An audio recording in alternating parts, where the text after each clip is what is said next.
ladies, and welcome back to my channel. So y'all gotta excuse my voice.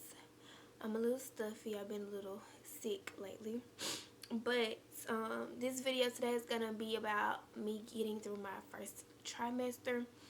um Things that worked for me and didn't work for me. And I mean, I guess some of these are tips because you could use them if you feel like you want to try them. They might actually work for you too. I'm not sure. Everybody's kind of different. But yeah, we're gonna have us a little talk about that because y'all know how my first trimester went, as I told y'all in my last video, my last two videos. So yeah, well, in my last video, yeah, that's right. So one thing that was recommended to me was to eat mint, so like peppermint, or chew like gum that was mint. That did not work for me at all. I was still nauseous. Actually the mint smell I made, it was like horrible to me. I hated the smell of mint actually, so it made me feel worse. I could not do it. I had to stop chewing gum. I couldn't use the peppermints or anything like that. It just, the smell did something to me. Like I told y'all before, I had to switch toothpaste and everything. So yeah, mint was not working. I even had a mint body wash. Had to let that go. The second one, gum. Now gum did work for me, if as long as it wasn't mint flavored, because I had to get like the sugarless gum or either like gum that really didn't have that mint flavor to it. So no, whatever they have, spearmint, peppermint, none of that. I had to get stuff like juicy fruit or like sour gum, like the crybaby gum. I just chew it, then spit it out when it gets nasty.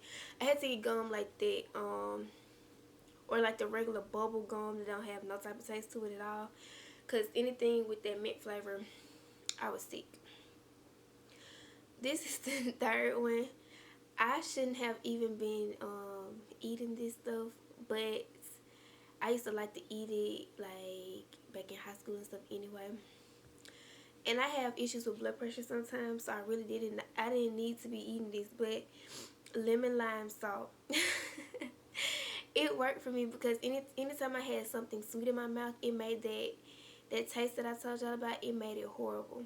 So the saltiness actually did like the opposite effect to me. So like whenever I ate something salty, it temporarily helped with that saliva and that taste that was in my mouth.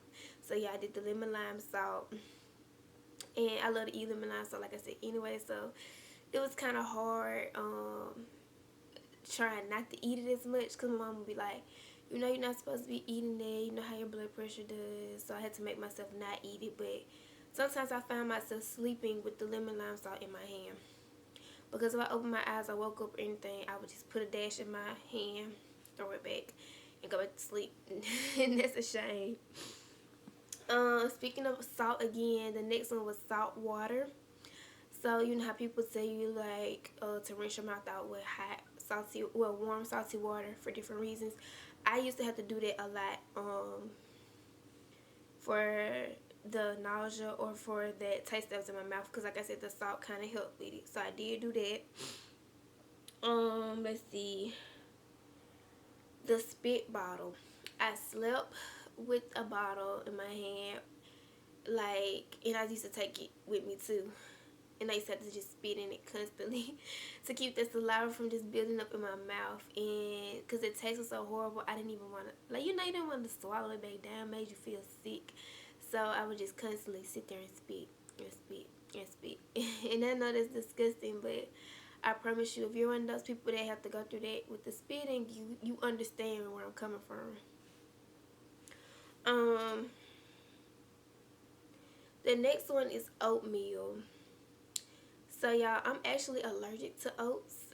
But for me to be allergic, I love oats. I love granola bars. I love oatmeal. Like, I love cereal with oats in it. So I find myself a lot forcing myself not to eat things with oats. Luckily, when I eat oats, I'm not one of those people that have to go get, you know, I think it's the EpiPen or something like that. I don't have to do all that. My face would just like break out in little tiny fine bumps, and then if I take like Benadryl or like rub something, my cream on there, it goes away. So I would find myself eating oatmeal a lot because it used to help me in the morning time with nausea. So I used to feel better if I just woke up, ate oatmeal. I'll be able to actually not feel sick or be running to the bathroom. And actually, since I've been pregnant, me eating oatmeal has not really affected my skin as much. And I'm so thankful for that because I haven't been breaking out like I would usually do when I eat something with oats in it. My next thing that helped me through was saltine crackers. Now, with those, it's kind of iffy because sometimes it helped me and sometimes it didn't.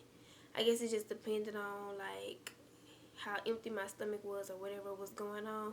Because sometimes I would eat those and I'd be fine, and sometimes I ate the saltine crackers and I found myself vomiting that up. So it just depends. It just depended on what I had ate or whatever was going on with me that day. My next go to was soup. I like soup anyway, but I ate soup so much. Like I ate chicken noodle soup a lot, and I ate what's the soup at the Japanese places, like the was it miso soup, whatever. That I used to eat that all the time, and it helped me a lot. And even clear soup from the Japanese place, I think that was one of my main ones because it really don't have like hardly anything in it.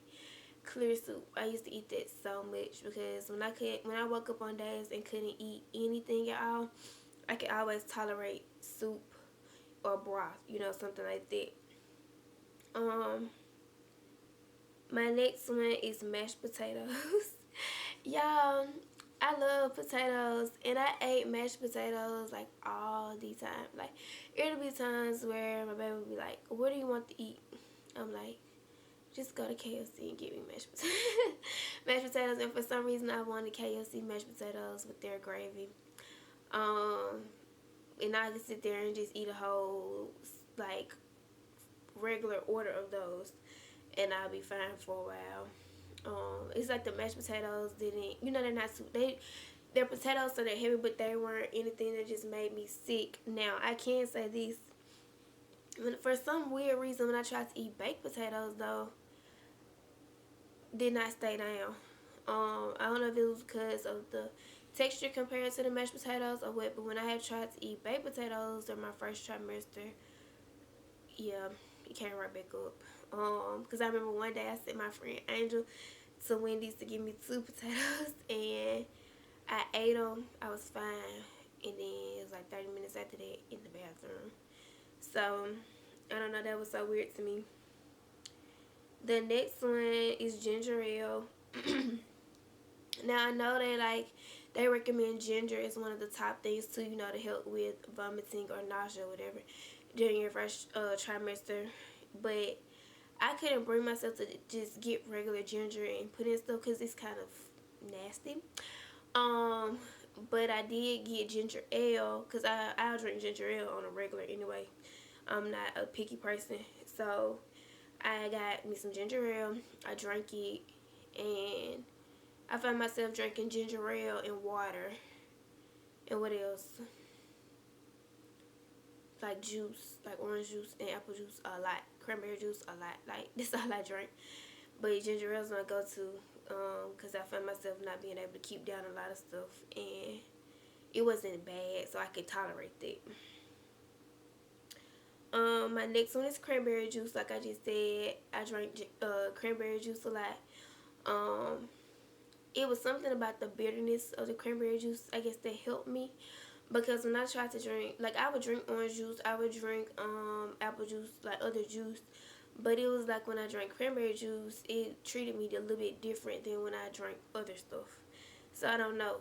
Because I used to compare the sugar amounts in them and everything. But for some reason, I don't know, it was just something about the cranberry juice that did better with my body. Which I needed that anyway, because I mean, You know, cranberry juice is good for you anyway, with your urinary tract.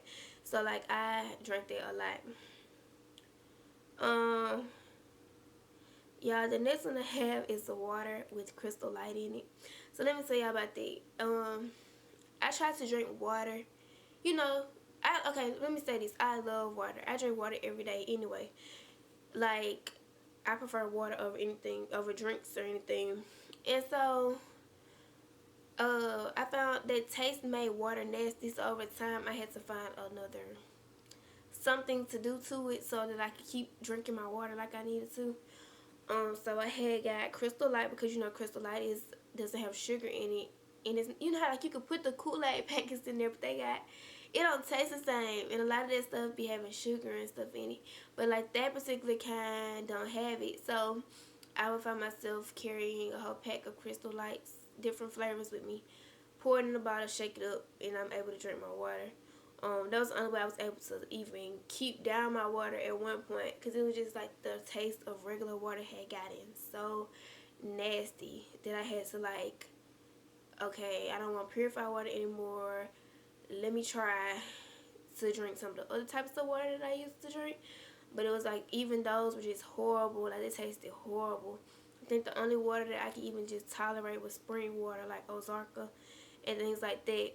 And so yeah, I had I found myself constantly shaking up water with the Crystal Light lemonade or whatever in the orange flavored, whatever. Only way I could drink the water and keep it down.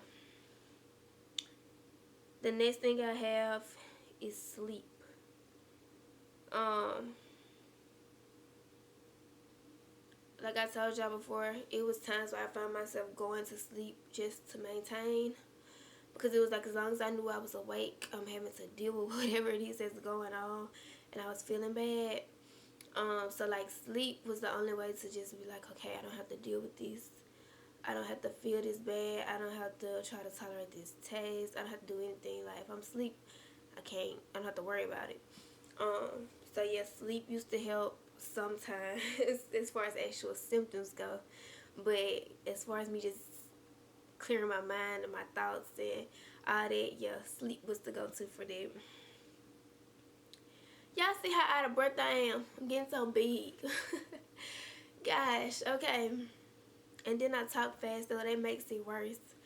I'm trying, y'all. I'm trying. Hold on. Whew. Okay. So the next one is something that I actually had got from my first OBGYN when I was going to her, which was Zofran.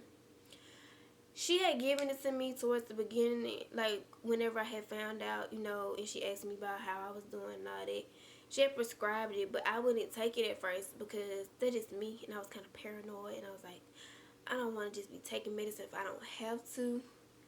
So it was a lot of mornings I could have probably prevented being sick, but I didn't feel comfortable doing it.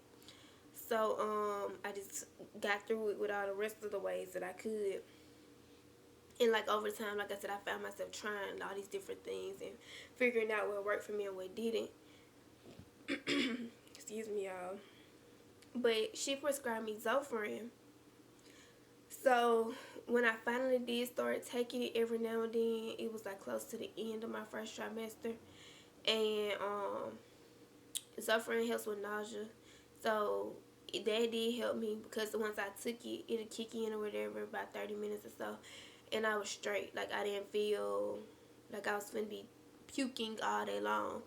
Especially when I had started back working. Like, oh, that was my, that helped me. When I said that pill helped me, it helped me. But yeah, Zofran, she prescribed me that, and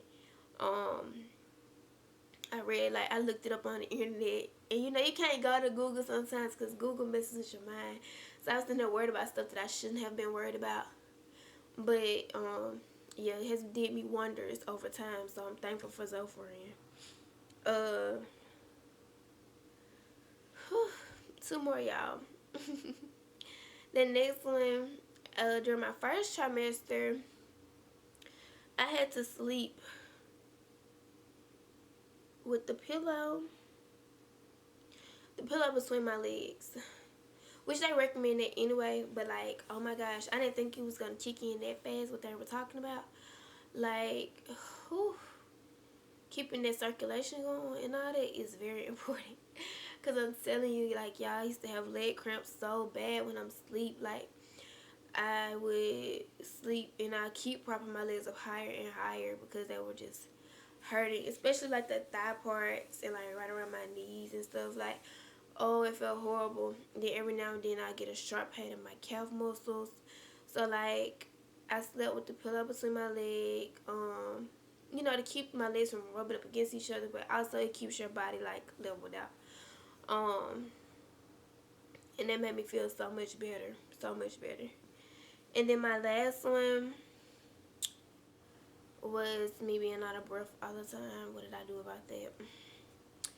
So, I had looked up different exercises that I could do for pregnancy because I didn't think I should be running out of breath that soon in my first trimester when I really haven't just gained weight or anything. Which, like, when I get home, walking up and down the steps, oh my gosh, I be so tired. So, me just doing little small exercises still, like, making myself active and stuff helped me to be able to get myself back together as far as, like, running out of breath so fast. And then, like I said, y'all, this was my first trimester. I wasn't working anymore. It was a lot of different things going on, so I wasn't really being as active as I was before I was pregnant, like right before I was pregnant, and how I am now. So, whew, I was just like, why am I out of breath so fast? Nothing is even, I have no weight or anything on me yet. But yeah, I had to, I did do different exercises that kind of helped me a little bit. Whew. So yeah. I think that's all for my first trimester. I am gonna be back with the second trimester's updates and all the little stuff about it, so you can hear all about that as well. And we're just gonna keep this thing rolling. So I thank you guys for tuning into this video and watching and listening to my first trimester survival guide, because that's what it was for me. It was surviving. It was just getting through it. It was just making sure that my little one made it through there. Because those are the most stressful weeks, being worried, you know, and making sure that you're okay and they're developing and they're not, you don't miscarry, basically. Like, that was my biggest fear. So, yeah, that was my first trimester survival kit, my guide. So I thank y'all for watching. Any questions or comments that you may have, drop them below, or you can send them to me on any of my social media. And while y'all talking about social media, go add me on all those things below in the description box. Follow me, add me, you know, whatever it is. And I'll see you all in my next video. Thanks for watching.